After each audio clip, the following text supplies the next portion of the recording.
congratulations on the win. It should be special 2-2 in Nepal against Nepal. Yeah, definitely special. I think if I go back a year from, definitely a special win. Obviously, if I go back a year from where we were today, we had 4-4 losses in Nepal, and to have picked up 4 points and get 2-2 against the home nation is definitely something that this group needs to be very proud of and savor. Yeah, I'd say that obviously not the perfect game of cricket, but we are renowned for pulling through in tougher conditions, and when it's tougher, we tend to respond quite well, and I thought we did that today as well. Putting Nepal 160 at all out, even after winning the toss, how did you feel? Did you think that was score enough you would chase? Yeah, I thought today's toss was probably a bit more of an even toss because the wicket continued turning, and yeah, obviously we're not the home nation, so we didn't have the exact information, but it still looks like probably a bowl first wicket with the early start. But with it continuing to turn, I think it was an even game, and that makes it even more proud for us as a Namibian team that we've beaten Nepal in more or less similar and even conditions and playing conditions. After the run out early on, it looked like you were focusing on boundaries rather than sneaking out runs from 30 yard inside the 30 yard. So what was the plan early on chasing the while batting? Yeah. Yeah, I thought JJ Smith batted superbly again, so he uses his way of combating these conditions and bowlers. He's a calm man, and yet he's got great hitting power and ability, so he uses those two things together to score his runs. I'm a different player. I use my skills to score runs, and today I thought I have to get onto the attack, and I have to maybe sort of take a little bit of pressure off the batters on the other end. So I tried to do that throughout my innings. Whoever came in for a partnership with me, I tried to take the focus off him, and that way just to get a partnership going. So yeah, calculated risks here and there, but in saying that, I still while being a little bit more expressive on the ground, and trying to maybe get in a few of the fielders and get in a few of the bowlers into my space, I thought I relied on my defence quite well for good periods of time, and that as a package allowed me to score runs. But yeah, that's the name of the game. Cricket is different. Every player is very different. They use different ways of scoring runs. So my message always to the players would be to use their own way to score runs. You said you were expressive, and we saw that with the dismissals as well. You were a bit unhappy about a few dismissals. What was in the middle that caused that dissatisfaction? Sorry. With umpires. No, I thought it was some tight calls that probably didn't go our way today, but that's also the name of the game. The umpires unfortunately have to make a very tough call in the moment on the field. So they don't have any DRS, they don't have any protection, they don't have any of these things. So I'll never be overly criticizing an umpire if I don't feel if anything's blatant or any of that sort. So I felt maybe a couple of decisions probably didn't go our way today, and then as a captain you have to at least step in and open that conversation with an umpire. That's all I tried to do, was to get some answers, and credit to the umpires who were open for the conversation. Netherlands up next, you have a huge chance to get it 3 out of 4 wins. So how do you see that match? Yeah, same as today. We need to play good cricket against good teams to get the points. I thought today again, we probably were a bit off the mark at the start of our bowling innings. As a bunch of fielders, as 11, we probably didn't connect well enough in the first 10 overs or first hour of play, and the Nepalis punished us for that. So I personally felt they probably had 30 or 40 runs too many on that wicket, and in knowing that while batting, I thought that run scoring would probably continue to be tough throughout, so you'd actually have to take the game on a little bit, and I tried to do that while batting, and JJ just complemented the chase a little bit, with his calmness and his demeanour, and a few lusty blows.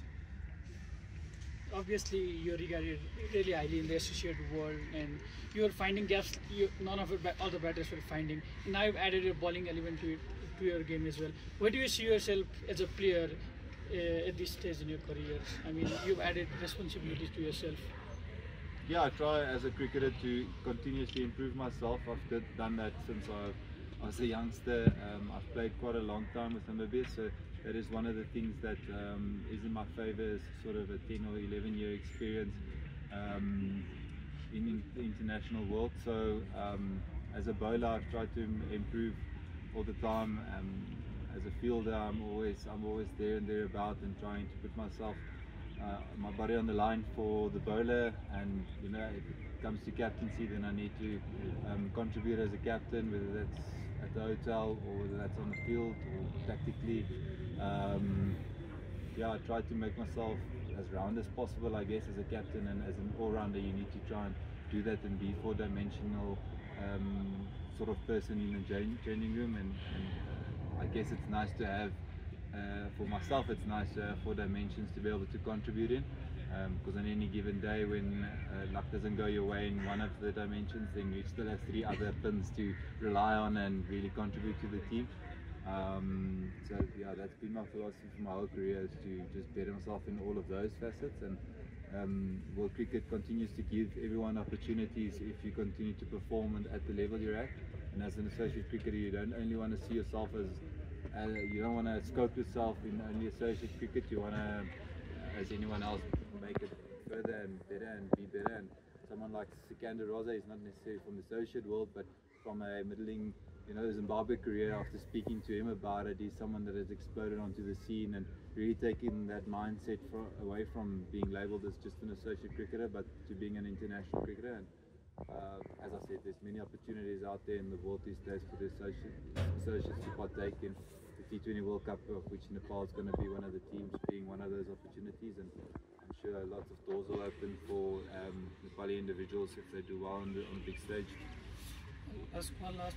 Obviously, back on the pitches, they are known to help the fast bowlers as well. But coming here, the spinners are really effective. How did that dimension of the Namibian cricket become so effective, do you think, as a captain? I think over the years we've played in associate cricket all over the world on slower conditions. Hardly ever do the pitches have lots of pace and bounce in them. So even if you go and play in areas where there's maybe a bit more seam movement, it's still a slow type of game. So I think how we've developed into a team that not only bats well against it and bowls well against it is more a matter of necessity. We've had to learn how to sweep, we've had to learn how to use our wrists to play the ball, get into different positions, and on the bowling front we've had to develop spinners over the years. So I guess my answer is more of necessity rather than just, you know, like the local guys being able to bowl spin in Namibia, or any form of like I guess, you know, like intentionality in coaching or anything like that. It's more a matter of associate cricket being slower. Not just sorry, so first of all, yeah, congratulations. I think this one question today, the wicket played a bit differently, I guess, and just the way that it got so tough you guys in the afternoon. Did that really put a doubt in your mind if you win the toss next time as to what you're going to do? Do you think you're going to see someone decide that first here? Yeah, as I said earlier, I think the side wickets, I've been reliably informed only after the game by Rohit that the side wickets, obviously they turn a little bit more and the middle ones play well. I mean, it could be different again the next day you pitch up. It could be a different role on the pitch, and it could be shiny, it could be sunny or not. A bit of rain coming the next couple of days. So on any given day when you pitch up at the ground, you have to sort of take all those variables into consideration and put it together and play the best game you can. Whether you win or lose the toss is probably not in your control. So today's game, we just believe that statistically it's been a chasing ground, and even though it looks a little bit slower, it was still the right thing to do. Whether it puts a doubt in us for the next couple of games, I can't really say. We'll have to pitch up in the morning and see what's overhead and what's underneath, what the pitch is like, and then just make a good decision. I think the reason today's game is so special for us is I believe that the conditions were equal. Playing a Nepal side in Nepal on equal conditions with the pitch turning right the way through is a very special win. Yeah, and just like you got there in the end, it maybe wasn't the most convincing win, but how important was it as a team to be able to, I guess, advance that, to be able to win out this? Yeah, we saw in the last 3-year cycle that the teams who played really well away and neutrally. They were the teams that ended in the top half, obviously for no other reason than pure wins, but that's the name of the game. When you play international cricket, you play home and away. In Australia, they play some in Australia, they play some in India, and the conditions are lopsided.